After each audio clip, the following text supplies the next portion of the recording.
Berita Sumsel 24 jam hari ini, stok gas LPG 3 kg di Kabupaten Ogan Komering Ilir memasuki Februari 2022 aman dan mencukupi kebutuhan masyarakat.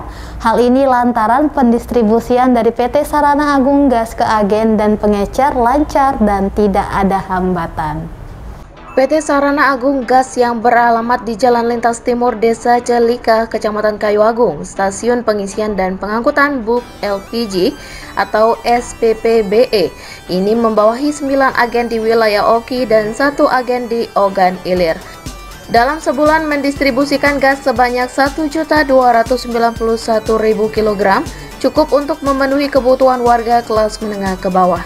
Menurut Fatoni, truk-truk dari agen resmi di bawah naungan PT SAG mengantri di SPPBE dengan membawa tabung gas kosong untuk diisi, lalu tabung gas itu didistribusikan ke agen dan pangkalan.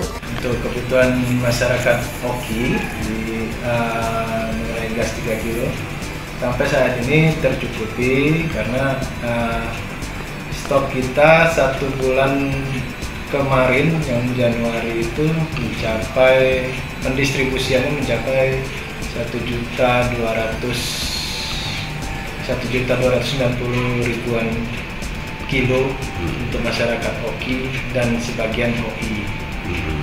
9 agen untuk rayon Oki, Ogan Komering Ilir, 1 agen untuk rayon OI.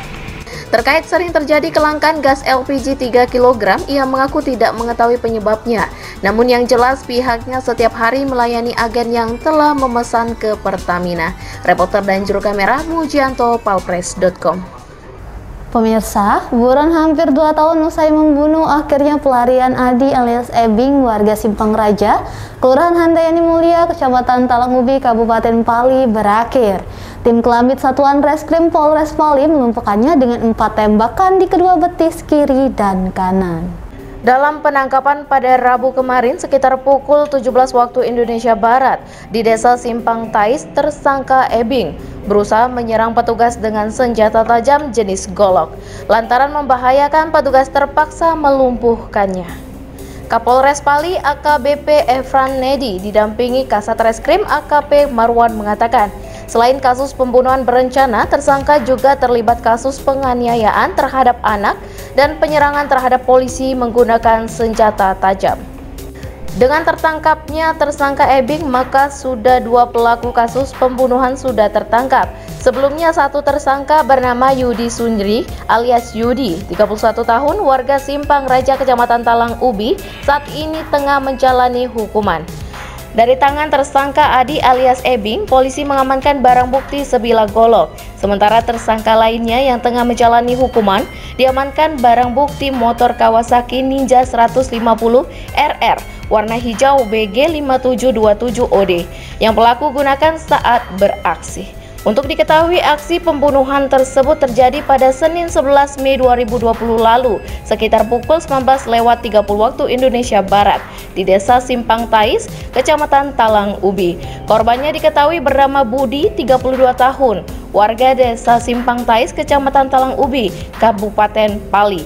Korban tewas setelah menderita luka bacok di bagian kepala belakang dan wajah saat berada di rumah temannya. Desember 2021 telah terjadi perampokan di Simpang Bandara. Mendapat informasi tersebut, kita melakukan penyelidikan dan alhamdulillah hasil penyelidikan kita berhasil mengamankan daripada tersangka Mulyono. Berikut barang bukti berupa 1 pucuk UD senjata api dan amunisi, dan hasil 365 berupa sepeda motor. Berapa kejadian sudah pelaku ini? Dari hasil pemeriksaan kita di lapangan ataupun keterangan, untuk di Pali sudah terjadi 2 kali penodongan, sedangkan di daerah Morenim 1 kali, Prabu Muli 1 kali, dan Banyuasin 1 kali. Sehingga hasil pemeriksaan sudah 5 kali melakukan tindak pidana. Reporter dan juru kamera Beri Sandi, palpres.com. Akses jalan menuju 8 desa di Kecamatan 3 di Haji, Kabupaten Ogan Komering Ulu Selatan kondisinya rusak parah. Bahkan di titik kerusakan di Desa Kota Agung, aspal jalan mengelupas total dan berlumpur. Beginilah nasib warga yang kerap melintas akses menuju 8 desa di Kecamatan 3 di Haji Oku Selatan. Mereka harus siap berkubang lumpur jika melintasi beberapa titik kerusakan parah di akses jalan itu. Titik awal kerusakan yakni di Desa Peninggiran sampai ke Desa Sukabumi sepanjang 9 km. Titik terparah terdapat di Desa Surabaya, Desa Kota Agung, hingga Desa Sukabumi Pau kurang lebih 7 km. Rusaknya jalan tersebut sudah berlangsung sudah cukup lama, semenjak ada aktivitas pembangunan Waduk 3 di Haji. Proyek pembangunan Waduk 3 di Haji diketahui didanai APBN sejak 2018. Aktivitas kendaraan mengangkut material pembangunan Waduk 3 di Haji yang muatannya mencapai 20 ton, kerap melintasi jalan tersebut hingga aspal badan jalan mengelupas. Selanjutnya jalan pun tergenang air dan dipenuhi lumpur. Namun sayangnya pihak berkepentingan dalam pembangunan waduk terkesan tutup mata dengan kondisi jalan itu. Secara lisan pihak terkait sudah berjanji memperbaiki jalan itu, namun hingga kini belum ada realisasi. Andri, salah satu warga, mengatakan bahwa rusaknya jalan tersebut membuat masyarakat kesusahan jika akan melintasi akses itu. Soalnya karena kondisi jalan becek dan berlumpur, tak jarang terjadi kecelakaan di lokasi. Sementara itu, Ketua Forum Kades Zainal menuturkan, rusaknya jalan tersebut akibat keluar masuk alat-alat berat menuju dan keluar pengerjaan Waduk 3 di Haji. Dia berharap komitmen janji perbaikan jalan oleh pihak terkait dapat diwujudkan. Jangan sampai ada tindakan di luar nalar yang dilakukan masyarakat, yang kesabarannya sudah habis terkait jalan rusak tersebut. Reporter dan juru kamera Andriansyah, palpres.com. Berita terakhir Sumsel 24 jam hari ini. Jalan lintas NIM 3 di Desa Karangraja, Kecamatan Muara Enim, Kabupaten Muara Enim amblas hingga ke pinggir sungai.